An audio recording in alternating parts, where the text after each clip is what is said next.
Hey guys, welcome back to Professional Weekends YouTube channel. Today we're here at home and today we're going to be talking about what is the best ultra low cost carrier. So make sure you stick around, check it out, hit that subscribe button, and let's go.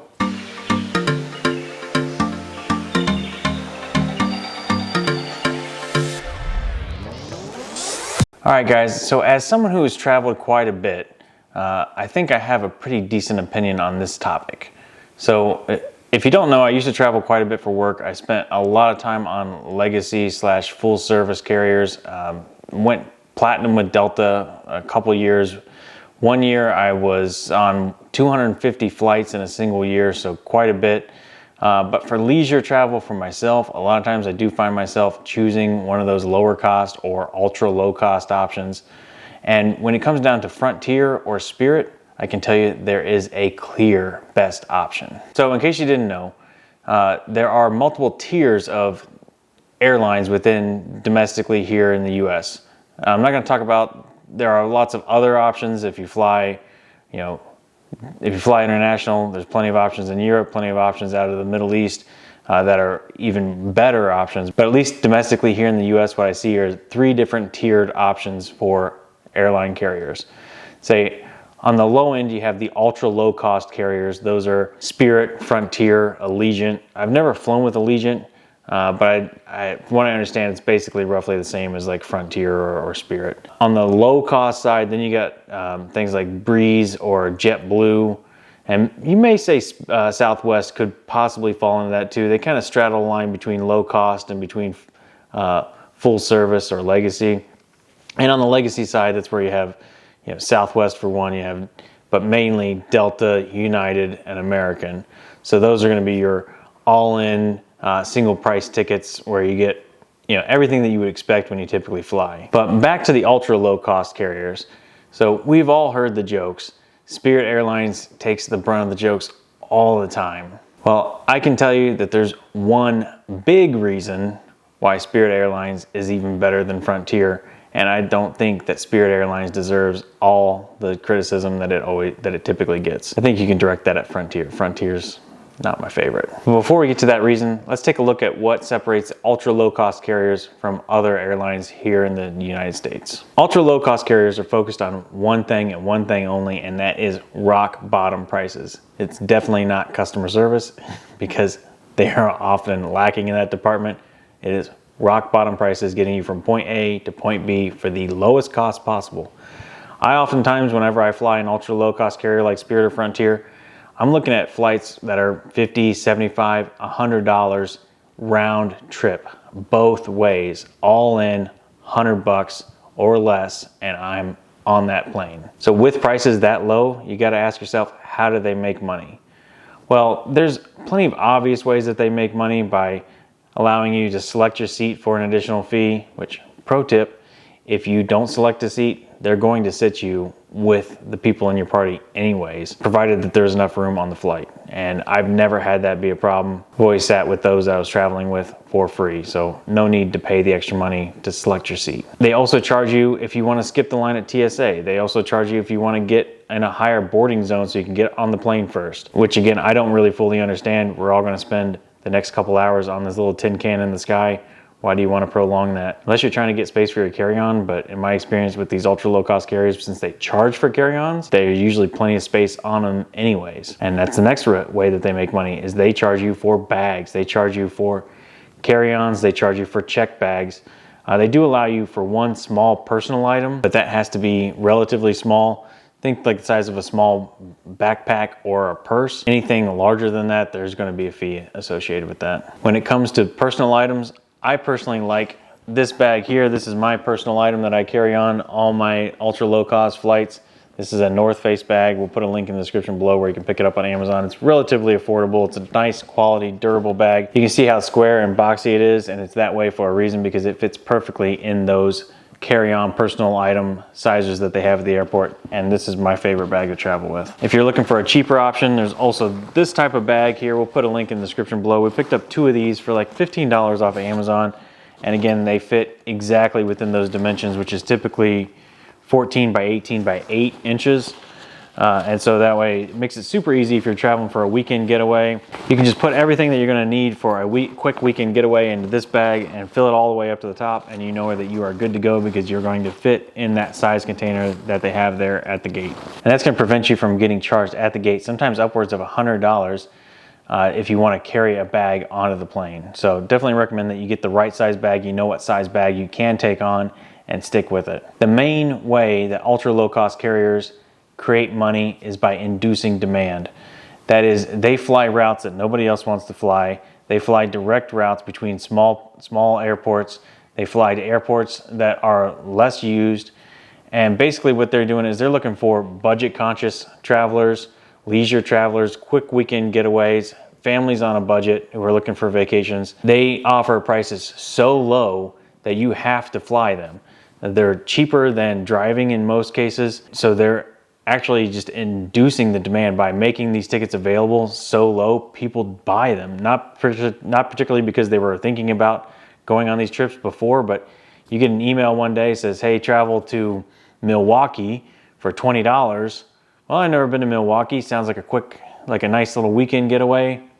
Let's go to Milwaukee and see what they've got to do. That sort of thing does happen, and it happens a lot with these ultra low cost carriers. So I fly at least Frontier or Spirit at least once a year from Florida to Ohio, where I'm originally from, to go see some family. And it makes it super easy for me to fly up there for a couple days, maybe up to a week, with just one of these personal item bags like this. I can fit everything I need for 1 week into this little bag, and I can fly up there and back dirt cheap. Like I said, oftentimes less than $100, but sometimes as low as $50 round trip. I can tell you, if those flights weren't available at that price, I probably wouldn't be taking that trip as often as I do. What is it like to fly an ultra low cost carrier? I can tell you there are no frills. The seats are not very comfortable. They're pretty small. They have very limited leg room. I know a lot of people complain about the leg room on these planes, and it's a valid complaint, but you also have to remember that they're making that leg room small because they're putting more chairs onto that plane so that way they can offer you lower prices. So it's all about keeping that rock bottom low price. They do have options available where you can purchase additional leg room if you want to sit in one of the exit rows where federal guidelines from the FAA require a certain amount of egress to get out of those exit rows. As well as Spirit also has the big seat up front, and I'll get to that in just a moment. Another key feature of ultra low cost airlines is that they are safe. These ultra low cost airlines do not skimp on safety. They are regulated by the same FAA that regulates Delta, United, and Southwest. It's the same government agency overseeing it and making sure that all their planes and all the airports and all their pilots are held to the exact same standards industry-wide, so you don't have to worry about being unsafe just because you're on a Spirit flight or you're on a Frontier flight. Flying is the safest way to travel, and that's regardless of whether you're flying Spirit or whether you're flying American. There is no seat back entertainment on any ultra low cost carrier. That allows them to save some money because they're not having to carry a bunch of hardware. That's less fuel that it takes to get that airplane off the ground. That's less investment that they made into the hardware, into the seats.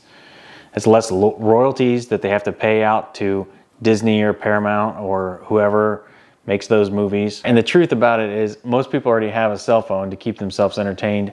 If you've already got Netflix or Hulu or Disney Plus, you can download movies and shows onto that before you get on the plane, over Wi-Fi, and you actually watch those shows or movies without an internet connection. So definitely recommend that you do that before you hop on the plane. Are the planes clean?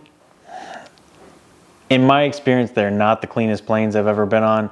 I don't think they're spending a ton of money on people scrubbing these planes down, but I've also been on plenty of the big boys too. Delta is not always the cleanest plane either.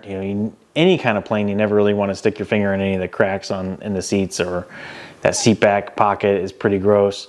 The toilets are often just porta potties in the air. So really, when it comes to flying, no one's clean. And if it really bothers you that much, take some wet wipes, take some alcohol pads and wipe everything down, sanitize it. And that's kind of a good thing to get in the habit of anyways, because flying is just gross. Traveling is gross. What do you need to know before you fly an ultra low cost carrier? I'd say the biggest thing is to know your limits. That is your luggage limits, by the way. Like I mentioned, everybody gets a personal item. So make sure that whatever you fit in your personal item is actually still going to fit in that bin.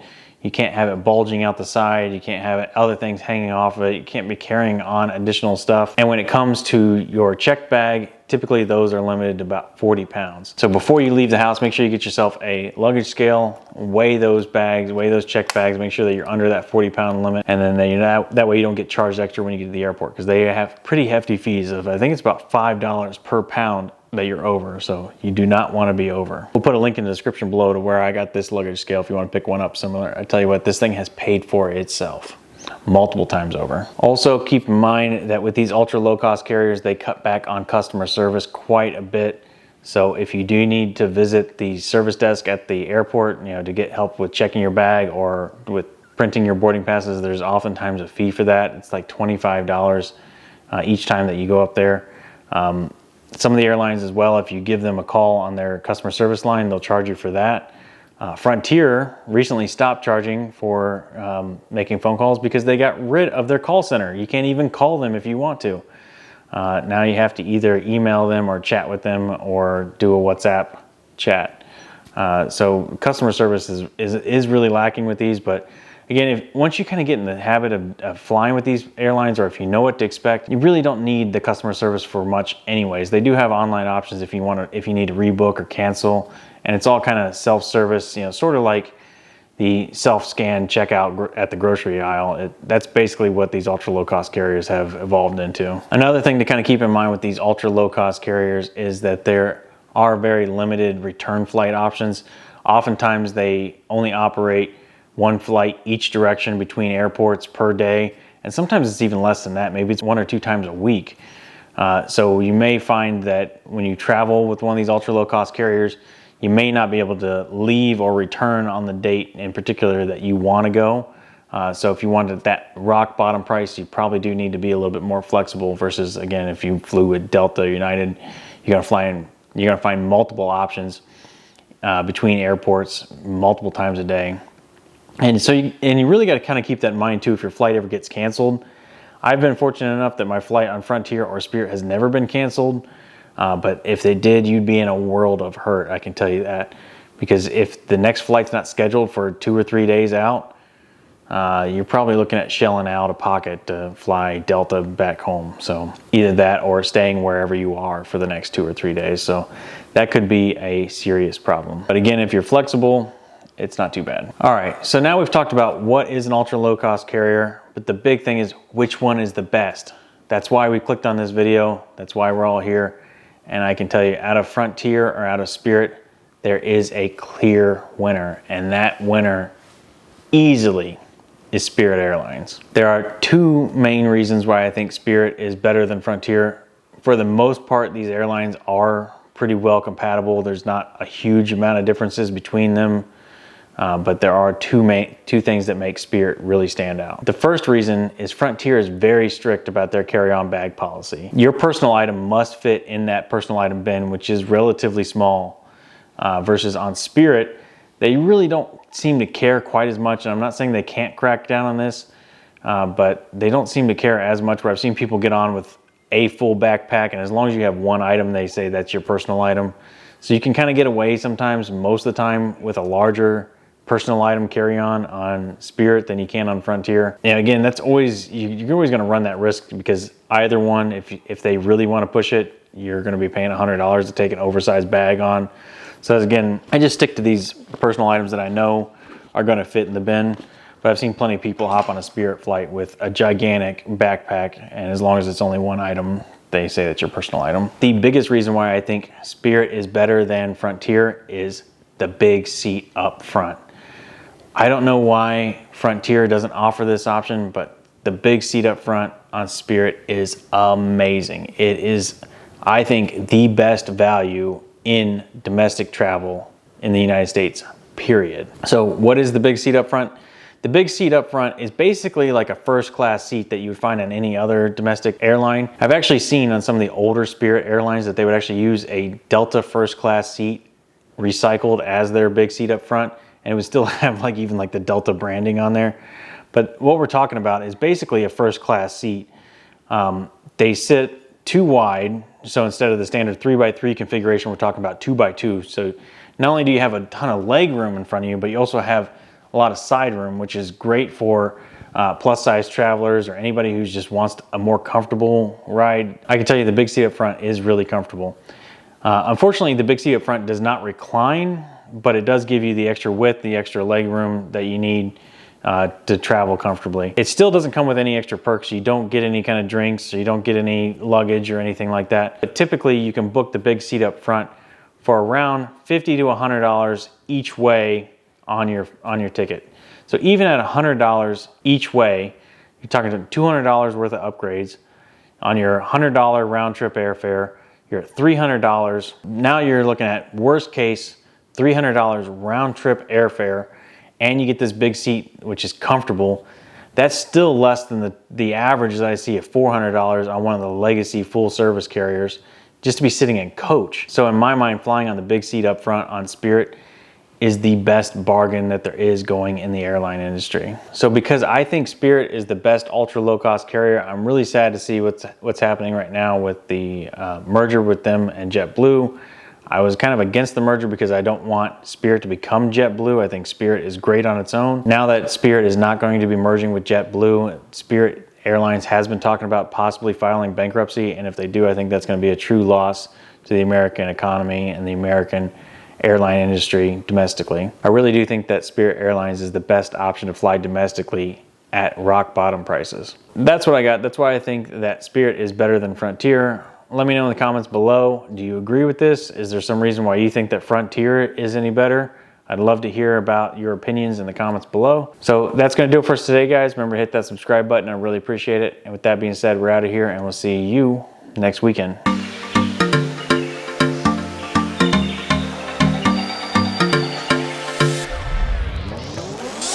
That is your luggage.